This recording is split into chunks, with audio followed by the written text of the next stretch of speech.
Recently, YouTube decided that they're going to get rid of dislikes on videos. YouTube is planning to remove public dislike count starting today. Oh, there's a video. Great. Dislike counts private to only the creator of the video. Yeah. Now, if you're like me, you were surprised by that. I mean, I've always thought seeing the number of dislikes on a video helps us know as viewers if it's a good video or not. That's if true. it's a helpful tutorial or not. Or if what a creator is saying in their video is generally agreed with or not. But unfortunately, research teams at YouTube have found there's this whole other use for disliking a video that I had never experienced as a creator, and you may not have either. Apparently, groups of viewers are targeting a video's dislike button to drive up the count, turning it into something like a game with a visible scoreboard. And it's usually just because they don't like the creator or what they stand for. That's a big problem when half of YouTube's mission is to give everyone a voice. So earlier in 2021, YouTube experimented with making the public dislike count private. Anytime, the thing is though, is like anytime that a video is upvoted, it could also be upvoted by a collective of people. So like what the language that he's using could be applicable to anything. Anytime that you share a video with your friends and you all collectively like the video, you are as a group all liking the video, or you all are as a group disliking the video based off of what the context is behind it. I don't think that it has anything to do with that. And also, if this is a problem with the algorithm not promoting videos that are disliked, maybe that's a problem with the algorithm and not with the people. Because I think that in many cases, like there are, and I want to make sure that this is clear, is that there are cases of what he's saying being true, where people collectively get together and maliciously downvote a video because they don't like the person. This happens with, like, for example, DSP or Wings of Redemption or something like that. This happens. And you can turn off likes and dislikes if you want to. However, this and removing it wholesale and making it to where it only shows likes is very different than removing likes and dislikes, because removing likes and dislikes means, I think a lot of people, let's be honest here, flat earther bros, we back. Yeah. So now whenever you show that you don't have any likes or dislikes to a video, most of the time that shows people, the subconscious assumption is that the video is unpopular and you're afraid to show how unpopular the video is. But if you only show likes, you're effectively censoring all negative feedback and only showing positive feedback. So even a video like the YouTube Rewind, it had a lot of likes, but it wasn't really about the amount of likes that it had. It had a disproportionately higher number of dislikes. So removing dislikes allows people to craft a positive narrative in a way that removing likes and dislikes does not allow. See if it would help reduce these coordinated dislike attacks across the platform. And after analysis, they did see a reduction. So the update from YouTube is that the dislike button is staying, but the dislike counts will now be private. You can still dislike videos, and that action will be used to tune your own recommendations, but you won't be able to see the dislike count.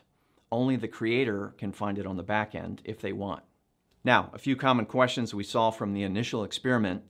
First, without a public dislike count, how can viewers tell if a video is worth watching? Again, I kind of had this question too, but it turns out that while viewers might use the dislike count to give them a sense of a video's worth, when the teams looked at the data across millions of viewers and videos in the experiment, they didn't see a noticeable difference in viewership, regardless of whether they could see the dislike count or not. In other words, it didn't really matter if a video had a lot of dislikes or not, they still watched. Next common question. It's not about watching the video. I think like what he's saying is true, right?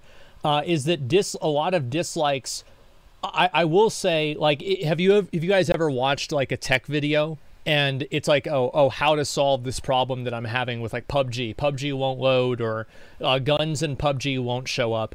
And you look on YouTube and you Google the problem, and it gives you a YouTube video link, and like the video has like 2 likes and 75 dislikes. And you just immediately click off of the video because you assume that it's not going to be helpful. Like, yeah, I've done that too. But I think in general, it's not about not watching the video. It's about the agenda or the reception of the video being curated in a certain direction. If creators can still see the dislike count on the back end, how's that any different? They can see it if they look for it inside Studio Analytics under the Engagement tab. But overall, it's much less likely to cause stress and embarrassment if the count isn't visible to the public. And one more common question is, I think stress and embarrassment is really what it is. And I think the stress and embarrassment is not something... Actually, let me finish the video and then I'll just give my full opinion. Because YouTube Rewind got lots of dislikes? No. Although there are some teams internally who have learned the hard way what it feels like to get lots of dislikes. Now, this again is about protecting all creators and making sure they have a chance to succeed and feel safe in doing so. All right, so that's the update. I hope it doesn't cause too much frustration. Honestly, I think you're going to get used to it pretty quickly, and keep in mind other platforms don't even have a dislike button. So consider that. Thank you, and I hope you're well. I'd say overall the way the guy did the video is about as good as it could be. He brought up some good points. I think this is probably a case of don't shoot the messenger, but in general, I do really dislike the language that he used in the last 30 seconds, and I want to rewatch that again and just kind of talk about it a little bit more, and we'll analyze it a little bit more closely. Although there are some teams internally who have learned the hard way what it feels like to get lots of dislikes. Now, this again is about protecting all creators and making sure...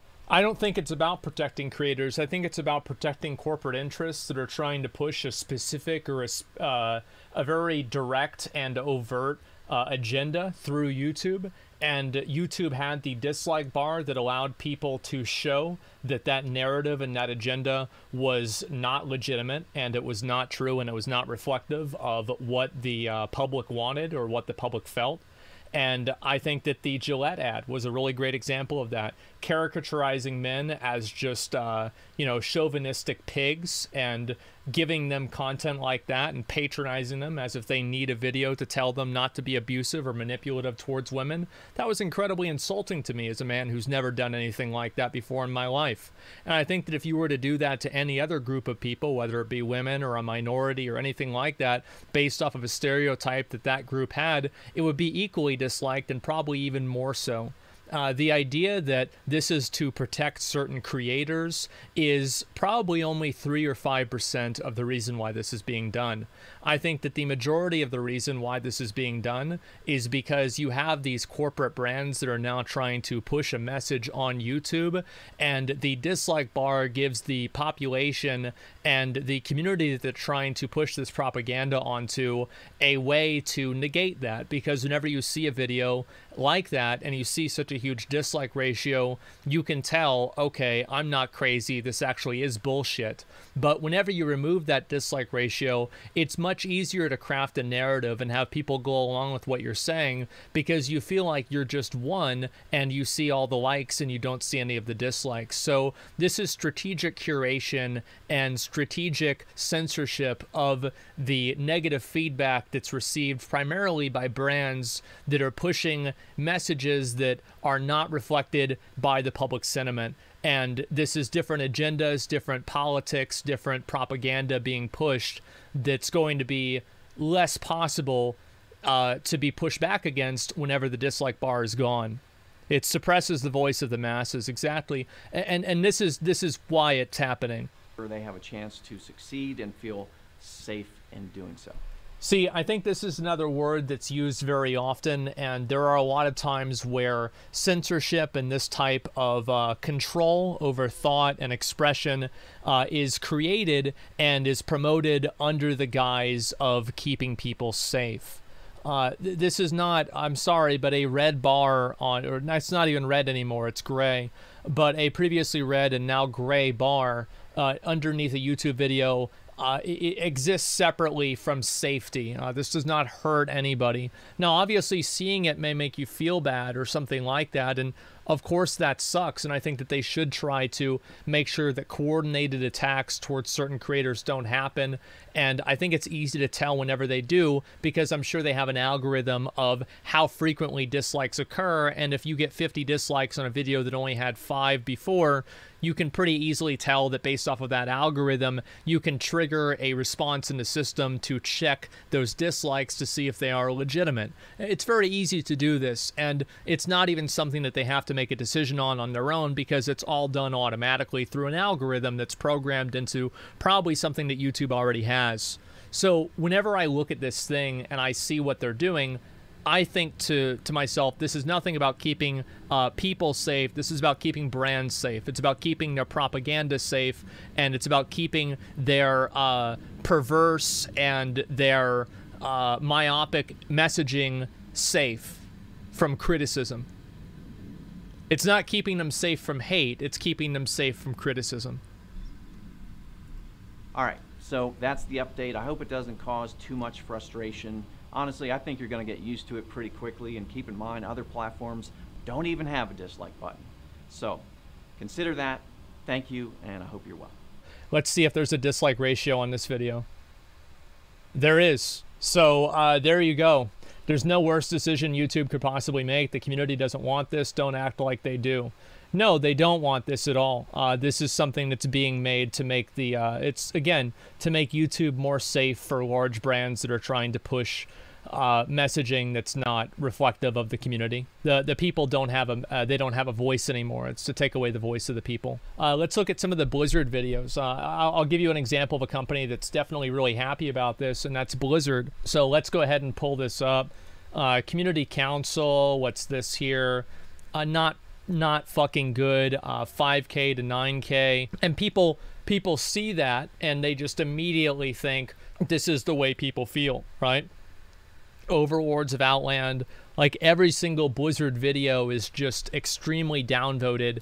And why is every video extremely downvoted by Blizzard? Let's talk a little bit just for a second about why, and it'll give you an idea of what they're trying to protect. The reason why it's extremely downvoted is because Blizzard, for the past 15 years probably, has created a hostile work environment for women and minorities to have a job there, and also people of all genders and all different races to have a safe space there to work. And they've manipulated employees. They've not paid them. They've pressured them into not unionizing. They've done everything that they possibly could.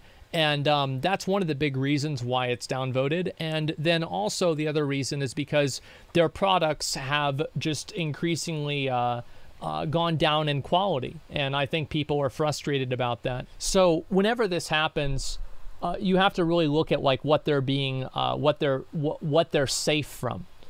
Blizzard now is safe from criticism for the fact that they allowed sexual harassment to sometimes lead to the suicide of their own employees. But now people are less likely and less able to express that frustration because YouTube has created a safe space for Blizzard to put out their content without having the criticism of the masses that they so desperately deserve. Let's talk about some other people. Let's talk about Fed. Let's talk about the fact that Fed, you know, in many ways violated multiple women's personal space and violated their friendship in ways. He was intrusive physically and also emotionally.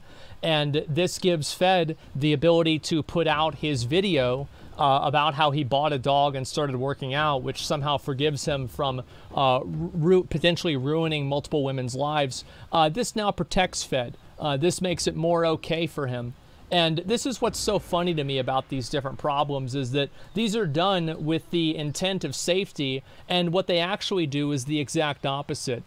They not only make people less safe, but they give people who are predators and who are dangerous people on their platform a way to express and look for an audience of people. Think about Lion Maker. Think about Basherverse back in the day. Let's think about Arcadum. Let's think about Method Josh, Onision.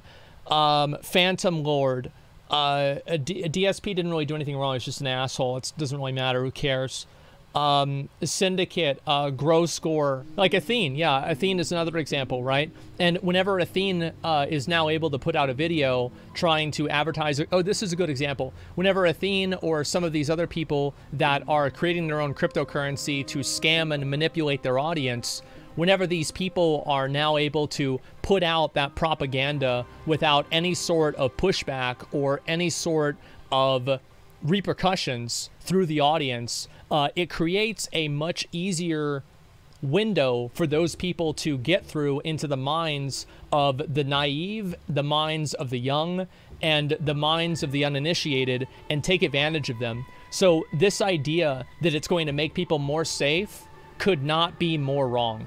It will actually do the exact opposite. It's such a bad thing, and just talking through it makes me realize how much worse it is. The corporate messaging and corporate propaganda, that's only the tip of the iceberg.